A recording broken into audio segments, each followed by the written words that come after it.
Welcome back students. तो कहते हैं कि सपने वो नहीं होते जो आप सोने के बाद देखते हैं, सपने वो होते हैं जो आपको सोने नहीं देते। तो बिल्कुल इसी तरह से जो एसएससी सीएचएसएल के स्टूडेंट्स जो एग्ज़ाम्स की तैयारी करते हैं, उनके इरादों में बिल्कुल इसी तरह की फौलाद होनी चाहिए, उनके सपने बिल्कुल बुलंद होने चाहिए। तो आइए यहाँ पर आज बेहतरीन यहाँ पर एसएससी सीएचएसएल के सॉल्यूशन में आप लोगों का स्वागत है। आपका अपना चैनल है विद्या विहार कंप्यूटर क्लासेस। तो आइए शुरुआत करते हैं आज के इस सॉल्यूशन का, जो कि आपके 19 जुलाई के सेकेंड शिफ्ट के क्वेश्चन जो पूछे गए थे, मैंने उसके महत्वपूर्ण क्वेश्चन को यहाँ पर लाया है। तो मैं उसे बेहतरीन तरीके से बताऊंगा। बने रहिए इस वीडियो में अंत तक, काफ़ी ज़्यादा आप लोगों को फ़ायदा मिलने वाला है। तो आइए शुरुआत करते हैं। तो आप सवाल यहाँ पर इस समय स्क्रीन पर देख रहे हैं, काफ़ी अच्छा सवाल है। यदि 3x + 1 की होल क्यूब प्लस x - 1 की होल क्यूब प्लस 4 - 2x की whole cube plus 6 × 3x + 1 x - 3x - 2 = 0, तो x बराबर है, यानी x की यहाँ पर हमें वैल्यू फाइंड कर दी है स्टूडेंट्स। तो सबसे पहले यहाँ पर आपको ये चीज़ जान लेनी चाहिए कि जब भी अगर इस तरह की कंडीशन होती है तो हमें यहाँ पर देखना है कि ये आपके a³ plus b³ plus c³ और आपके जो है -3abc के फॉर्मेट में जा रही है। तो सबसे पहले हम इसे a³ plus b³ plus c³ -3abc बनाने की कोशिश करेंगे। तो यहाँ पर जब हम -3 इसे करेंगे तो जो आपके -2 हो जाएंगे वो हमें कहीं ना कहीं मल्टीप्लाई इस तीनों फॉर्मेट में करनी है। तो आप यहाँ पर अगर देखें कि 3x + 1 को a मान ले, x - 3 को b मान ले, तो 3x + 1 a तो नज़र आ रहा है, x - 3 यहाँ b भी नज़र आ रहा है, लेकिन यहाँ पर आपके जो c है वहाँ पर आपको डिफरेंस नज़र आ रही है। तो अब अगर क्या है कि यहाँ से अगर हम इसे -3 बनाकर अगर हम -2 को सीधा अगर यहाँ पर हम लोग इस जगह लेकर चले जाएं, x - 3 यानी -2 से जब हम इसे मल्टीप्लाई कर देंगे तो ये आपके हो जाएंगे 4 - 2x। तो अब जो है आपके स्टूडेंट 4 - 2x यहाँ पर a³ plus b³ plus c³ -3abc की फॉर्मेट आ गई। अब इसके बाद कुछ नहीं करना है। आप जानते हैं कि जब भी ऐसा कंडीशन होता है तो a + b + c बराबर 0 हो जाती है। तो यहाँ पर हमारा जो a है वो है 3x + 1 प्लस आपके जो b हैं वो आपके हैं x - 3 और प्लस c हैं आपके 4 - 2x। तो a + b + c बराबर 0 हो जाएगी। तो यहाँ से हम देखेंगे 3x और x 4x - 2x यानी कि 2x, और उसके बाद आपके 4 × 1 = 5 - 3 यानी कि प्लस में 2 हो गए, तो बराबर यहाँ से हो जाएंगे आपके 0। तो जब यहाँ से आप x की वैल्यू निकालेंगे तो -1 हो जाएगी। ऑप्शन नंबर आपके डी हो जाएंगे। x किसके बराबर है? -1 के बराबर है स्टूडेंट्स। तो बढ़ते हैं अगले सवाल की ओर यहाँ पर। तो अगला सवाल यहाँ पर अब आपके जो स्क्रीन पर इस समय देख रहे हैं, यहाँ पर आपके सवाल डाटा के सवाल यहाँ पर दिए हुए हैं, आप देख रहे हैं स्टूडेंट इस समय। तो सबसे पहले हम लोग यहाँ पर इस डाटा को पूरी तरह से पहले हम लोग अध्ययन करेंगे और उसके बाद हम लोग यहाँ पर देखेंगे कि इस डाटा से हमें क्या कंक्लूजन निकालना है। तो सबसे पहले आप यहाँ देख रहे हैं स्टूडेंट्स कि दिया गया जो दंड आरेख 3 शोरूम ए, बी और सी के द्वारा जनवरी, फरवरी, मार्च और अप्रैल 2016 के दौरान कार के एक खास ब्रांड की 100 के गुणक में बिक्री को दर्शा रहा है। यानी कहने का मतलब जो आप यहाँ पर अगर 3 देख रहे हैं तो वो यहाँ पर आपके 3 नहीं होकर आपके यहाँ पर 300 हो जाएंगे। यहाँ जो 6 है वो 600 हो जाएंगे। इसी प्रकार से आपको 100 के गुणक में दिखाई जा रही है। तो अब आप यहाँ से अगर देखें तो सवाल यहाँ पर ये दिया जा रहा है आपको कि जनवरी, फरवरी 2016 में ए के द्वारा और मार्च, अप्रैल 2016 के दौरान बी के द्वारा बेची गई जो कारों की संख्या का अनुपात क्या है। तो आइए स्टूडेंट्स यहाँ पर इस सवाल में सबसे पहले हम लोग सवाल के अकॉर्डिंग हम लोग शुरुआत करते हैं। तो यहाँ पर हमें देखना है कि जनवरी, फरवरी 2016 में ए द्वारा आपके जो ए के द्वारा, तो यहाँ पर आप देख रहे हैं जनवरी 2016 और आपके फरवरी 2016। तो ए आपका कौन सा है? जो आपको बिल्कुल ही जो लाइट कलर में आपको दिख रही है आपके वो आपके यहाँ पर ए हो गए। तो ए ने यहाँ पर जो जनवरी 2016 में 300 कार बेची और फरवरी 2016 में ए ने यहाँ पर 600 कार बेची। सॉरी, यहाँ पे फरवरी 2016 में आपके यहाँ पर ए ने 200 कार बेची।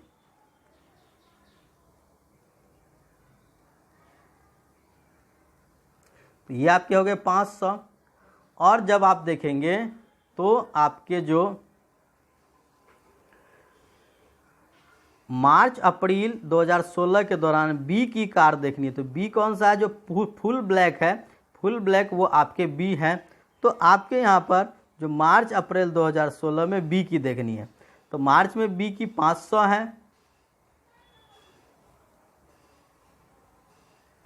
और आपके जो अप्रैल में बी की 4.5 है, यानी कि 450 हो गए। तो यहाँ पर हो गए 950। तो अब यहाँ से देखना है कि जो दोनों के द्वारा बेची गई कार की संख्या का अनुपात, तो यहाँ से अनुपात आप देखेंगे तो 500 अनुपात 950। तो जब आप इसे कटा देंगे तो 5 दाई 50, 5 से ये 19 बार में 19 × 5 = 95। तो 10 अनुपात 19 ऑप्शन नंबर ए हो जाएंगे बिल्कुल ही सही जवाब।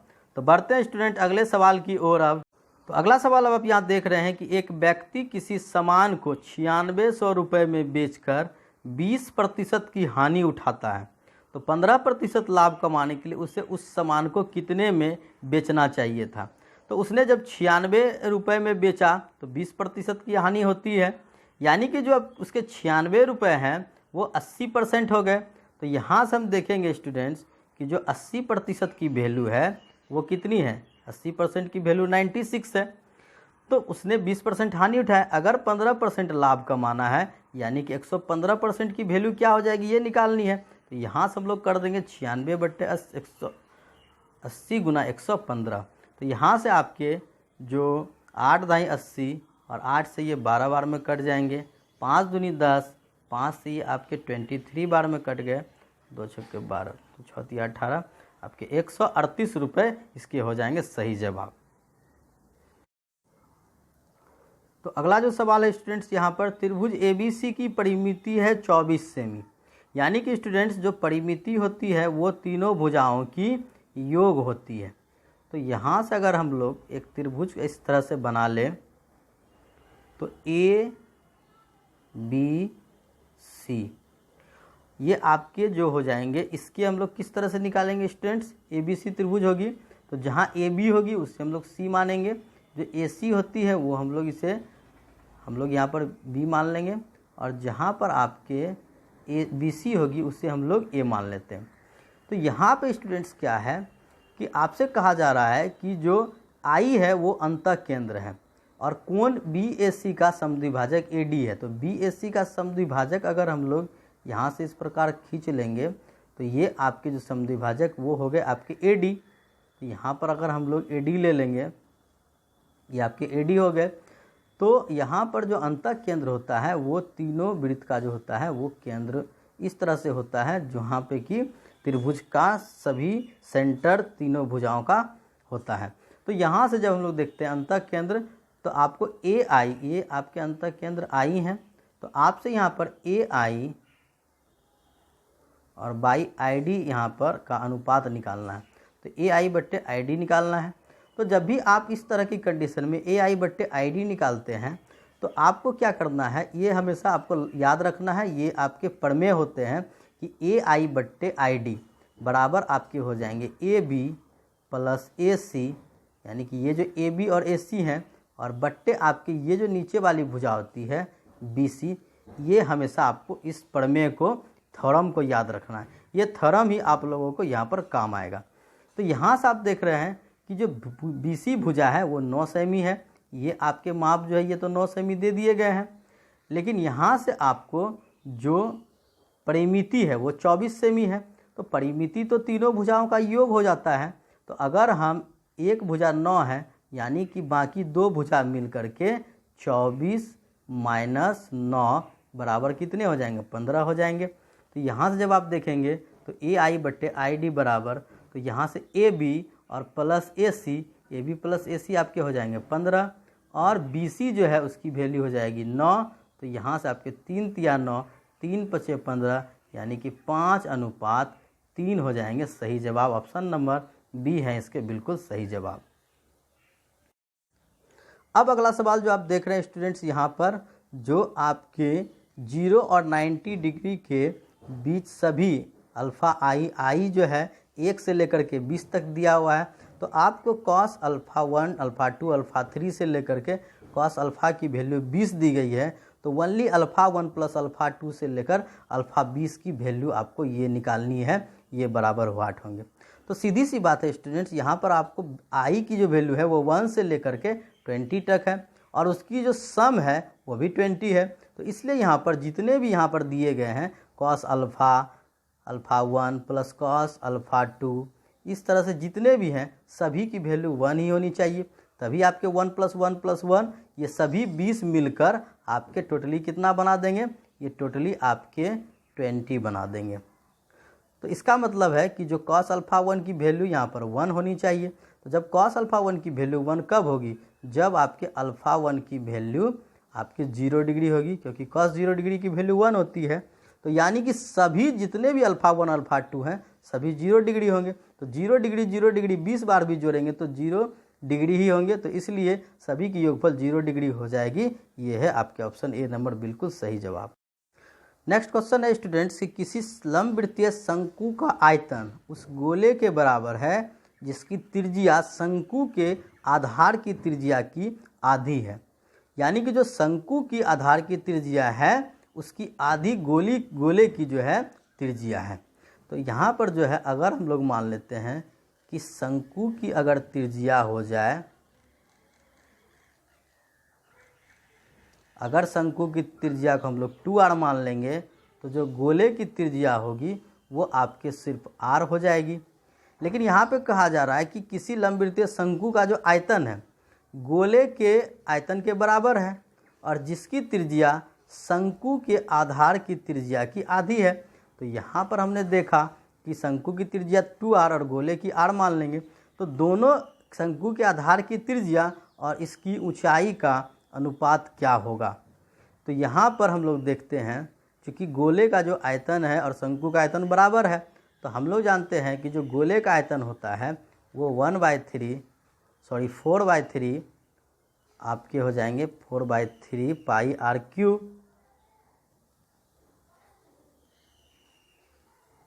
और जो शंकु का आयतन है वो आपके 1/3 पाई।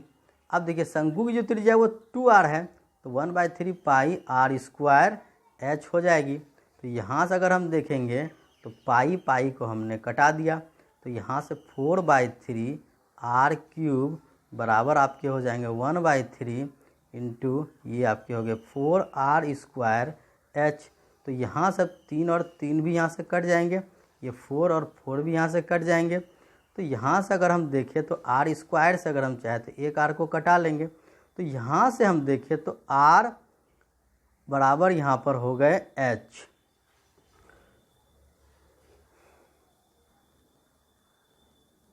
तो यहाँ से स्टूडेंट्स r बराबर आपके h हो गए। लेकिन यहाँ से हम लोगों को जो शंकु की त्रिज्या और इसकी ऊंचाई का अनुपात निकालना है। तो शंकु की ऊंचाई r के बराबर हो गई, लेकिन त्रिज्या जो है वो 2r है। तो त्रिज्या 2r और ऊंचाई r, तो त्रिज्या और ऊंचाई का अनुपात जो हो गया वो आपके हो गए 2:1, यानी कि ऑप्शन नंबर डी हो गए बिल्कुल सही जवाब। तो बढ़ते हैं अगले सवाल की ओर। अब स्टूडेंट्स यहाँ पर जो अगला सवाल आप देख रहे हैं कि 10 अंकों की एक संख्या दी गई है और वहाँ पर कहा जा रहा है कि आपके 88 से पूर्णतः विभाज्य है। यानी ये जो संख्या आपको दी गई है ये पूरी संख्या 88 से विभाज्य है। तो x + y यानी कि जो यहाँ पर दो अननोन यहाँ पर x y है उसकी वैल्यू क्या होगी x + y की। तो यहाँ पर सबसे पहले आप देखिए कि 88 से अगर कोई चीज़ विभाज्य है तो उसकी फैक्टर 88 की क्या हो जाएगी 11 × 8। यानी कि जो भी संख्या 88 से विभाज्य होगी तो वो 11 और 8 दोनों से विभाज्य होने चाहिए। तो सबसे पहले यहाँ पे जो संख्या दी गई है 7, 9, x, 0, 0, 0, 0, 1, y और 6। तो आप यहाँ पर जानते हैं कि जो 11 से विभाज्यता होती है उसकी नियम क्या होती है कि जो आपके अल्टरनेट नंबर होते हैं एक के बाद एक, तो यहाँ पर जो इसकी योगफल और उसकी हमेशा इक्वल होती है। तो आप यहाँ पर देखेंगे कि 7 + x + 0 + 0 + y, तो 7 + x + y इस तरफ की अल्टरनेट हो गई, और इधर की अल्टरनेट करेंगे तो 9 0 0 1 और 6, यानी कि 9 1 10 और 6 यहाँ पर 16 हो जाएंगे। तो अगर हम x + y निकालेंगे तो 16 - 7 = 9, तो ऑप्शन आपके बी हो गए बिल्कुल सही जवाब, ये आपके हो जाएंगे 9। अब जो अगला सवाल है स्टूडेंट्स, a + 1/a = 2 दी गई है, तो a to the power 118 + 1/a to the power 117 का मान यहाँ पर क्या है। तो यहाँ पर आइए एक बार आप लोग भी सवाल को थोड़ा सा अच्छे से मैं जूम करके यहाँ पर आप लोगों को दिखला देता हूँ। देख लीजिए सवाल पूरा यहाँ पर आप लोगों के बीच है। तो यहाँ से क्या करना है स्टूडेंट्स, सबसे पहले आपको जो दी गई है कि a + 1/a = आपको 2 दी गई है, तो इसे जब लोग सॉल्व कर लेंगे तो यहाँ से आपकी हो जाएगी a² + 1 = 2, यानी कि इक्वेशन बन जाएगी a² - 2a + 1 = 0। अब यहाँ से अगर आप देखें तो अगर हम a की वैल्यू यहाँ पर 1 रख ले इसमें, तो ये इक्वेशन आपके फॉलो कर जाएंगे। तो जब a की वैल्यू 1 हो जाएगी तो यहाँ a की वैल्यू 1 रखेंगे, तो 1 टू द पावर 118 1, और उसके बाद आपके +1/, आपके 1, यानी कि 1 + 1 = 2, ऑप्शन नंबर सी हो जाएंगे बिल्कुल सही जवाब। तो अब जो अगला सवाल है स्टूडेंट्स, यहाँ पर एक वृत्त के अंदर एक वर्ग बनाया गया है, यानी कि आप यहाँ पर देख लीजिए, आप एक वृत्त बना लीजिए इस तरह से, और इसके अंदर एक वर्ग बना हुआ है। एक वृत्त के अंदर एक वर्ग है, वर्ग की भुजा की लंबाई और वृत्त की त्रिज्या का अनुपात क्या होगा।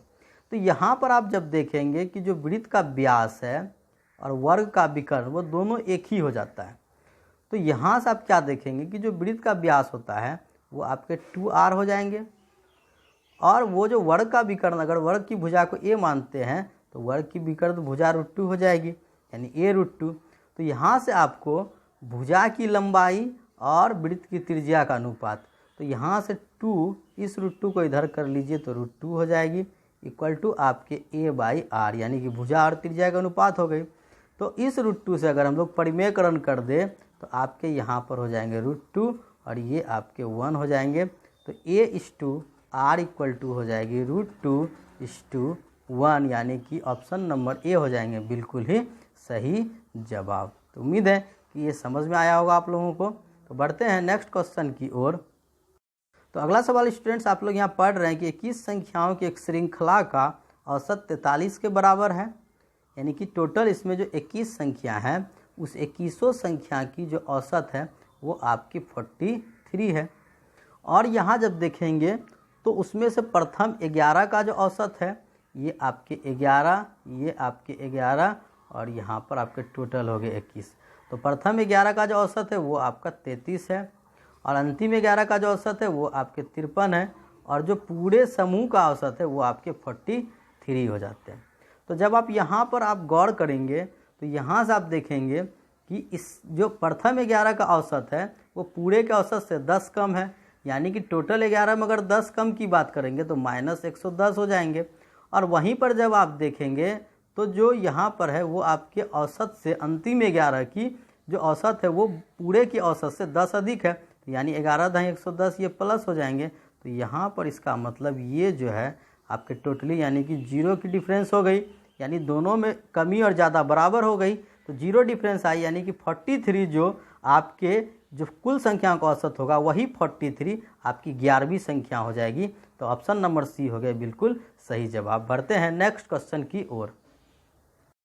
तो यहाँ जो सवाल है स्टूडेंट्स, आप लोग देख रहे हैं इस समय कि आपके लिए सवाल है कि एक दुकानदार किसी वस्तु के अंकित मूल्य को 10% बढ़ाने का फैसला करता है, उसे उस वस्तु पर कितने प्रतिशत की छूट देनी चाहिए ताकि वह उस वस्तु को मूल अंकित मूल्य पर बेच सके। तो अब सीधी सी बात है कि 10% आपके जो फ्रैक्शन वैल्यू होते हैं 10% हो जाते हैं 1/10, यानी कि वो मूल्य को बढ़ा के 10 से 11 करना चाह रहा है। लेकिन जब 10 से 11 कर दिया तो उस पर वो छूट देकर उस वस्तु को पहले के यानी मूल अंकित मूल्य पर बेचना चाहता है, यानी कि अब उस 11 रुपये पर वो 1 रुपये की छूट देना चाहता है। तो यानी कि 1/11 को देखें अगर हम तो 9.1/11% हो जाएगी इसकी सही जवाब। तो बढ़ते हैं अगले क्वेश्चन की ओर यहाँ पर। तो अगला क्वेश्चन यहाँ पर जो देख रहे हैं ये त्रिकोणमिति का सवाल है students. Sine square 31 degree plus sine square 59 degree by sec square 35 minus cot square 55 plus 1029 into cot 61 minus cosec square 61 की जो है आपको सरलीकृत मान यानी कि फाइनली वैल्यू इसे हल करके निकालना है। तो आप चूंकि जानते हैं कि sine square theta plus cos square theta की वैल्यू 1 होती है, तो जब sine square theta plus 1 square theta की वैल्यू 1 होती है तो चूंकि यहाँ पर आप दोनों साइन देख रहे हैं, और जब भी हम साइन को अगर कॉस में बदलेंगे तो साइन बराबर आपके कॉस क्या हो जाते हैं, साइन बराबर आपके हो जाते हैं कॉस 90 माइनस थीटा हो जाते हैं। ये तो आप लोग अच्छी तरह से जानते होंगे। तो यहाँ पर अगर हम इसे कर दे 90 माइनस थीटा तो ये भी 31 हो जाएंगे। तो यहाँ से साइन स्क्वायर 31 प्लस यहाँ पर कॉस स्क्वायर 31 हो जाएगी, तो साइन स्क्वायर थीटा प्लस 1 इसकी वैल्यू 1 हो जाएगी। उसी प्रकार से अगर हम 55 को 90 में माइनस कर ले तो 35 हो जाएंगे। तो कॉट से ये हो जाएगा आपके 10, तो sec square theta minus 10 square theta इसकी वैल्यू हो जाएगी 1। उसी प्रकार अगर हम इस 61 को आपके कर ले अगर हम 29 तो ये आपके हो जाएंगे 10, तो 1029 इंटू 1029 तो 10 स्क्वायर 29 हो जाएंगे यहाँ पर। तो ये आपके हो जाएंगे 10 स्क्वायर 29 डिग्री माइनस जब आप इससे 29 बनाएंगे तो कोसेक चेंज हो जाएंगे सेक स्क्वायर में, तो सेक स्क्वायर आपके ये हो जाएंगे 29 डिग्री। अब यहाँ देखिए चूँकि sec square theta minus 10 square theta बराबर 1 होता है, पर यहाँ तो 10 square theta minus sec square theta हो गया, तो 1 और ये आपके प्लस इसकी वैल्यू -1 हो जाएगी। तो यहाँ पर 1 - 1 इक्वल टू फाइनली 0 यहाँ पर हो जाएगा। उम्मीद है कि स्टूडेंट समझ में आ रहा होगा आप लोगों को। तो बढ़ते हैं नेक्स्ट क्वेश्चन की ओर। तो अगला क्वेश्चन यहाँ पर आपके स्क्रीन पर देख रहे हैं स्टूडेंट्स कि 3, 4, 9 के चतुर्थानुपाती और 2 और 98 का मध्यानुपाती के अनुपात क्या है, यानी दोनों को पहले निकालना है फिर उस दोनों का अनुपात को निकालना है। तो आइए यहाँ पर देखते हैं कि 3, 4 और 9 का चतुर्थानुपाती। तो चतुर्थानुपाती कैसे निकालते हैं, चूँकि A/B बराबर C/D होता है, तो आपके BC बराबर हो जाते हैं AD। तो इसे अगर हम लोग ABC मान लें और इसका चौथा निकालना चाहेंगे तो B आपके हो गए 4 और C हो गए 9, A हो गए 3 और D तो आपको निकालना है, तो 3 तिया 9, तो D की वैल्यू हो गई यानी चतुर्थानुपाती 12 आ गए। अब मध्यानुपाती निकालेंगे तो 2 और 98 का, तो 2 और 98 का मध्यानुपाती क्या हो जाएगा स्टूडेंट, 98 दूनी 196 का रूट ओवर, तो वो हो जाएगा आपके 14। तो यहाँ पर 12 अगर अनुपात यहाँ पर आप 14 करेंगे तो आपके 2 छक्के 12, 2 सत्ते 14, तो 6:7 हो गए इसके ए नंबर बिल्कुल सही जवाब। तो अब स्टूडेंट्स यहाँ जो सवाल है आपके लिए, ये सवाल आप देख रहे हैं कि भरने वाला पाइप एक टैंक को 10 घंटे में भर सकता है और खाली करने वाला पाइप पूरी तरह से भरे हुए टैंक को 20 घंटे में खाली कर सकता है। यदि दोनों पाइप सुबह 6:30 बजे खोले जाते हैं तो टैंक कब भर जाएगा। तो चलिए सबसे पहले हम लोग देखें कि दोनों के चलते रहने से टैंक भरने में कुल समय क्या लगेगा। तो यहाँ पर जब आप देखेंगे तो सबसे पहले जो टैंक ए है वो आपका भरने वाला टैंक है, तो ए आपके 10 घंटे ले रहे हैं, और जो आपके बी है वो आपके 20 घंटे लेते हैं खाली करने में। तो अगर मान लो कि 20 लीटर की टैंक है तो ये प्रति घंटे 10 दूनी 20 2 लीटर भरता है, तो ये 20 से कम 20 प्रति लीटर 1 घंटा खाली कर रहा है। यानी कि अगर दोनों ए माइनस बी करने के बाद भी 1 लीटर प्रति घंटा यहाँ पर जो है वो आपका भरा रहा है। 1 लीटर प्रति घंटा भरा रहा है, तो यहाँ 20 लीटर की टंकी है तो 20 घंटा टोटल आपको भरने में लगेगा। तो 20 घंटा भरने में लगेगा। तो अगर पाइप सुबह 6:30 बजे खोले जाते हैं तो यानी कि आपके सुबह 6 बजे खोले गए तो 12 बजे के बाद आपके शाम 6 हो जाएंगे, और 6 यानी कि आपके अगले दिन जाकर सुबह ये 2:30 बजे यानी कि अगर हम 6:30 में अगर हम यहाँ पर 20 घंटा को जोड़ देंगे तो 20 6 26, तो 26 में 24 माइनस कर देंगे, यानी 2:30 आपके हो जाएंगे। अगले दिन की सुबह 2:30 हो जाएगी। तो उम्मीद है कि समझ में आया होगा। बढ़ते हैं नेक्स्ट क्वेश्चन की ओर। यहाँ पर तो अगला सवाल यहाँ पर स्टूडेंट देख रहे हैं कि ABCD एक समचतुर्भुज है जिसकी प्रत्येक भुजा 8 सेमी है। यदि BD 10 सेमी है, AC बराबर 2√x सेमी है, तो √x + 10 की वैल्यू निकालनी है। तो ये काफ़ी अच्छा सवाल है। तो हम लोग सबसे पहले इस सवाल को बनाने के लिए जो समचतुर्भुज होती है, तो समचतुर्भुज की रूल क्या है कि जो समचतुर्भुज आपके इस प्रकार से होते हैं, यानी कि इसकी चारों भुजा बराबर होती है, वो आपको दे दी गई है कि प्रत्येक भुजा 8-8 है। और इसके बाद यानी कि अगर हम इसकी नाम दे दें एक ABCD, तो BD जो विकर्ण है तो 10 सेमी ये भी दे दी गई है। तो आप जानते हैं कि जो समचतुर्भुज की विकर्ण होती है वो एक दूसरे को समकोण पर यानी राइट एंगल पर दोनों को बाइसेक्ट करती है। तो यहाँ से अगर BD 10 सेमी है तो ये आपके 5 और 5 हो जाएंगे। तो यहाँ से अगर ये 5 और 5, तो AC जो ये विकर्ण है वो 2√x है। तो इसका मतलब है कि ये भी आपके हो गए √x और ये भी हो गए आपके √x। आई बात समझ में, यानी कि 2√x को हमने हाफ हाफ कर दिया। तो यहाँ से अगर हम देखेंगे तो हमें यहाँ पर √x + 10 यानी हमें x की वैल्यू पहले फाइंड करनी होगी। तो यहाँ से अगर आप एक समकोण त्रिभुज ले लें, इसे ये आपके जो समकोण त्रिभुज, अगर इस समकोण त्रिभुज की बात करेंगे तो कर्ण 8 हो गए, बाकी दो भुजा 5 और √x, यानी कि जो आपके 8 के स्क्वायर हो गए वो आपके हो जाएंगे √x की स्क्वायर + 5 की स्क्वायर। तो यहाँ से अगर हम लोग 8 की स्क्वायर करें तो यहाँ पर कितने हो जाएंगे, 8 के स्क्वायर क्या हो जाती है, 64 हो जाती है। और इधर से अगर इसको हम इस पार ले आएँ तो 5 की स्क्वायर हो जाएगी 25, और √x की स्क्वायर सिर्फ x हो जाएगी। तो 64 में अगर हम 25 घटा दें तो ये आपके हो जाएगा 39, यानी x की वैल्यू आपकी 39 आ गई। तो यहाँ से √x + 10 यानी 39 + 10 = हो जाएंगे √49। तो 49 √, की वैल्यू हो जाएगी बिल्कुल 7। तो उम्मीद है कि समझ रहे होंगे इस बात को अच्छी तरह से आप लोग। अब स्टूडेंट यहाँ पे अगला सवाल आपके बोर्ड मास का सवाल है। तो आइए इस सवाल को हम लोग सॉल्व करते चले जाएंगे, डायरेक्टली से सॉल्व करते चले जाएं। तो सबसे पहले हम जानते हैं कि ब्रैकेट के अंदर काम करना है।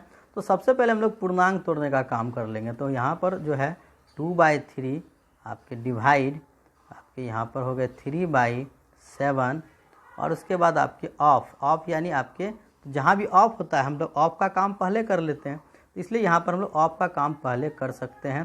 तो यहाँ से 7 दूनी 14, आपके 3 दूनी 6/5 हो जाएंगे। तो चलिए हम यहाँ पर इसे डायरेक्टली यहाँ पर हम लोग 6/5 ही यहाँ पर लिख दें। अब इसके बाद आपके इंटू जो है वहाँ पर 3 एकम 3 2 5/3 है यहाँ पर,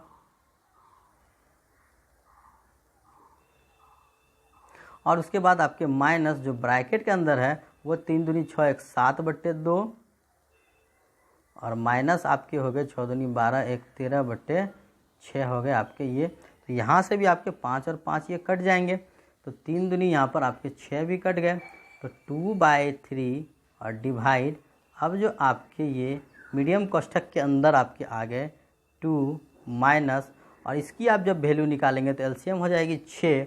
तो 2 तिया 6 7 तिया 21, और आपके 21 माइनस 13 तो 8/, हो जाएगी ये आपके 6। तो यहाँ से आपके हो जाएंगे 2 तिया 6 2 चौके 8, यानी कि 2/3 और डिवाइड आपके हो गए 3 दूनी 6 6 माइनस 4 यानी 2/3। तो जब आप 2/3 में 2/3 से भाग देंगे, किसी भी दो समान चीज़ को भाग देंगे तो उसकी जो वैल्यू होती है वो क्या हो जाती है, 1 हो जाती है। तो ऑप्शन नंबर सी हो गया इसके बिल्कुल सही जवाब। तो आइए स्टूडेंट अब अगले सवाल को देखते हैं। जो अगला सवाल यहाँ पर आपके लिए है कि जो थीटा है वो 0 डिग्री से आपके अधिक है लेकिन 90 डिग्री से कम है, यानी 0 और 90 के बीच में थीटा है, और tan theta plus cot theta बराबर 2 दी गई है। यानी कि 2 कब होगी, जब 1 + 1 बराबर 2, यानी कि tan की भी वैल्यू 1 और cot की वैल्यू 1 कब होगी, जब थीटा की वैल्यू 45 डिग्री हो जाएगी। तो ऑप्शन नंबर ए हो गया इसके बिल्कुल ही सही जवाब, 45 डिग्री। किसी वृत्त की दो जीवाएँ ए बी और सी डी वृत्त के बाहर बिंदु ओ पर मिलती है। तो सबसे पहले हम लोग इसका एक डायग्राम बना लेते हैं स्टूडेंट्स। इस प्रकार से हम लोग एक डायग्राम बना लें। वृत्त की दो जीवा, ये जीवा मान लो ए बी है और इसको बाहर मिलती है, तो इसे थोड़ा सा आगे तो बढ़ाना ही पड़ेगा, तभी ये बाहर में जाकर ओ पर मिलेगा। ये एक जीवा ए बी और एक जीवा हमने यहाँ पर सी डी बना लिया। तो यहाँ पर आपको बताया जा रहा है कि ए बी की जो वैल्यू है वो 7 है, सी डी की वैल्यू आपके लिए 4 है और ओ बी की वैल्यू 5 है। तो ओ डी की लंबाई x निकालनी है। तो जब भी स्टूडेंट इस तरह की कंडीशन होगी, यानी कि आपके अगर इस तरह के दो जीवा चाहे वृत्त के अंदर चाहे वृत्त के बाहर प्रतिच्छेद करती है, तो कटान बिंदु से आपके हमेशा ओ ए इंटू ओ बी बराबर ओ सी इंटू ओ डी, इस तरह की आपकी जो थ्योरम होती है वो आ जाती है। तो यहाँ से जो ओ ए है, ओ ए की वैल्यू देखेंगे तो 7 5 12 हो जाएगी और अगर ओ बी की वैल्यू की बात की जाए तो वो तो 5 ही है। फिर ओ सी को देखा जाए तो 4 प्लस एक्स हो जाएंगे ओ सी, 4 प्लस एक्स और इनटू आपके हो जाएंगे ओ डी एक्स। तो यहाँ से अगर देखा जाए तो x और x प्लस 4 की वैल्यू 12 पंचे 60 हो जाती है। तो यहाँ से x इंटू एक्स प्लस 4 की वैल्यू अगर 12 पंचे 60 है, तो 60 की और फैक्टर क्या हो सकती है, 10 गुना 6, यानी कि अगर x को 6 मान लेंगे तो 6 प्लस 4 10 हो जाएगी, तो 10 6 के 60, तो यानी x की वैल्यू हो जाएगी यहाँ पर 6 सेमी, ऑप्शन ए हो जाएंगे बिल्कुल ही सही जवाब। एक सवाल हमने यहाँ पर चक्रवृद्धि ब्याज का, जो कि मोस्ट पॉपुलर सवाल होता है, ऐसे सवाल पूछे जाते हैं, मैंने आप लोगों के लिए यहाँ पर दिया है। तो यहाँ पर आप क्या देख रहे हैं कि मोहन और सोहन को 2 वर्षों के लिए 600 रुपये उधार दिए, मोहन ने सोहन को, और 4 वर्षों के लिए राम को 150 रुपये उधार दिए। दोनों से कुल मिलाकर 90 रुपये ब्याज की प्राप्ति हुई। तो ब्याज की गणना साधारण ब्याज की दर से की गई, तो ब्याज की दर निकालना है, तो दर बताना है। तो स्टूडेंट यहाँ पर देखा जाए तो आपको तो दर मालूम नहीं है, दर निकालना है। तो अगर मानकर चलो उसने 600 रुपये 2 वर्ष के लिए दिए, तो कुल कितने पैसे दे दिए, तो 6 दूनी 1200 रुपये इसे मान लेंगे, 1200 रुपये का ब्याज लेना है। और इधर जो 4 वर्षों के लिए 150 लिए, तो इसे कितने रुपये का ब्याज लेना है, 600 रुपये का ब्याज लेना है। तो 1200 और 600 यानी कि टोटली उसे 1800 रुपये का ब्याज लेना है। तो 1800 रुपये का ब्याज उसने कितना लिया, 90 रुपये लिया है। तो ये 90 रुपये 1800 के कितने परसेंट हो गए, तो आपके यहाँ पर आप बताओगे 9 दूनी 18 यानी कि 1/20 यानी कि 5% हो गए। तो 5% हो गई ब्याज की दर, ये आपके हो जाएंगे बिल्कुल सही जवाब, 5% आंसर होगा। तो उम्मीद है कि सारे सवाल को अच्छे से आप लोगों ने समझ लिया। तो स्टूडेंट आज के सेशन में इतना ही सवाल आप लोगों के लिए थी। तो कैसी लगी हमारी आज की ये क्लास हमें कमेंट बॉक्स में ज़रूर लिखिएगा। और ये है आपका अपना channel Vidya Vihar competition classes. तो ज़रूर इस चैनल को सब्सक्राइब कीजिए और आने वाली सभी वीडियो की नोटिफिकेशन के लिए तैयार रहें। तो मिलते हैं एक और नए क्लास के साथ, तब तक के लिए गुड बाय।